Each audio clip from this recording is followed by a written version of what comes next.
இன்னைக்கு நாங்க பார்த்த ஒரு ஸ்கேம் தான் உங்களுக்கு சொல்லப் போறேன்.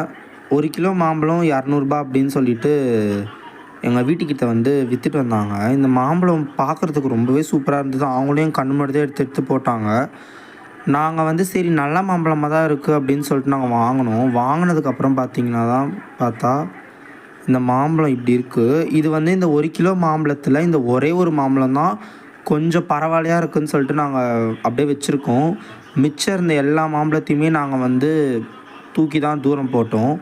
அண்ட் இந்த மாம்பழம்லாம் வந்து கல்லு வச்சு பழுக்க வச்சிருக்காங்க போல. நியூஸ்லலாம் கல்லு வச்சு பழுக்க வச்ச மாம்பழம், இது எல்லாமே வந்து நாங்க தூக்கி போட்டுட்டோம். யூஸ்ல இல்ல அப்படின்னு சொன்னாங்க.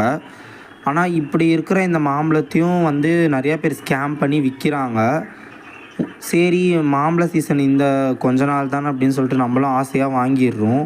ஆனா இந்த மாம்பழத்தலாம் அறியும்போது பார்த்தா இதில புழு, பூச்சி அந்த அந்த மாரிலாம் இருக்கு. அது ரொம்பவே கஷ்டமா இருக்கு.